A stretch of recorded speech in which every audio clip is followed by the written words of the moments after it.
Hey guys, it's Mr. Wynn here with another lesson on graphing quadratics. Now, yesterday I gave you guys a table of values, and then we generated values for the table, and we graphed it, and we were talking about how to distinguish between linear equations, basically equations with the highest exponent is just one, versus quadratic equations where the highest exponent is two. Today, when you're graphing, they're all going to be quadratics, meaning like a U-shaped figure could be a regular U or an upside down U. And then what we're going to do is we're going to go ahead and talk about the key parts of it. We're not going to calculate the key parts. That'll be for tomorrow. But today we're just going to identify. Now, I'm just going to do problem number one, right? And we're going to go ahead and first generate the table of values. So when you're doing this, remember what I told you guys. When you're plugging in the values, I want you to go ahead and substitute the variable with the value, including parentheses. That way, when you're inputting into the calculator, it's really smooth. Like, for example, number one, when x is equal to 1, when you put it in, it'll be 2, parentheses 1, squared, minus 4, times 1, minus 2. Now, I made a mistake on this worksheet, and I almost proceeded without talking about it. Let's make the very first value -1 because positive 1 does repeat. So if you're following along, just add a negative in front of the ones that are inside of the parentheses. Now, take a few seconds, put that into your calculator, and if you did it correctly, you should get positive 4, right? Now, go ahead, pause the video right now, and calculate the values when x is 0, 1, 2, and 3. I'll pause as well. Hopefully, you guys took the time out and calculated with the values for x. So if you did that correctly, when x is 0, you got -2. When x is positive 1, it'll be -4. When x is positive 2, it'll be -2. And then when x is 3, you're going to go ahead and get positive 4 again. So we're just going to go ahead and plot those values. So my very first set of coordinates, when x is -1, 4. So I'm going to go left 1, up 4. And then I got 0, -2. And then I got 1, -4. And then I have 2, -2. And then I got 3, 4. Right? And if you did it correctly, when you go ahead and trace it, I'm not the best tracer in the world, as you guys have seen live in my class, but I'm going to do my best. You should get a U shape.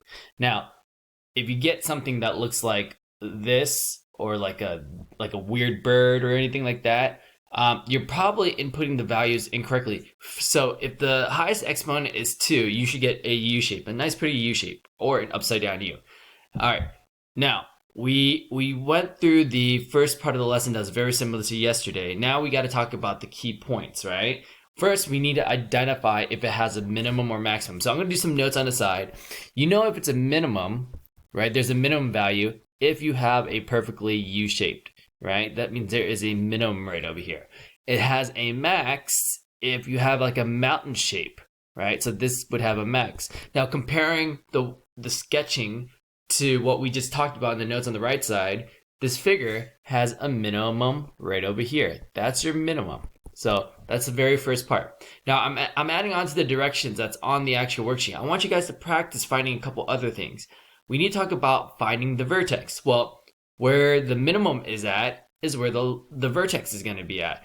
Your vertex is just basically the location. You're just identifying the coordinates of where the minimum is at. So in this case, if I do this, my minimum is going to be at this point at 1, -4. So my vertex, right, is going to be this, 1, -4. Or you could just write positive 1, comma 4. That's going to be my vertex. Pretty simple stuff. No calculations. So after you're done producing the graph, locate either the highest part of the graph or lowest part of the graph, depending if it has a minimum or maximum, and then state the location of the vertex. All right. And the last part is identifying the axis of symmetry. And much like the last thing that we just did, it's not in the worksheet directions, but it's something I choose to add on to help you guys understand the material when we go into more depth tomorrow. Now, the line of symmetry is the line that cuts the graph directly in half. The line that cuts the graph directly in half. So if you do it correctly, right, I'm going to go ahead and draw a line that's going straight down. Again, it's an ugly line, right? And all you need to do is state, well, what value does the line go through on the x-axis? Well, in this case, right, the axis of symmetry, which I'm going to abbreviate as a dot s dot, it's striking through positive 1, so the axis of symmetry is going to be positive 1. That's it. All right, so just to recap, graph it, and then you're going to state the minimum or the maximum. The minimum if it has a proper U shape, and then an upside down U, it would have a maximum. To state the vertex is the location of where the minimum or maximum is, which is generally identified with a set of coordinates. And then the axis of symmetry is the line that cuts straight down the U-shaped graph or upside down U-shaped graph, and you just see where the line cuts through the x-axis. Or in this case, in number 1, it's going to go ahead and be positive 1. Now, when you're graphing, if it doesn't look like number 1, but you see an upside down U-shape, that's fine. As long as you have a U-shaped, you're golden.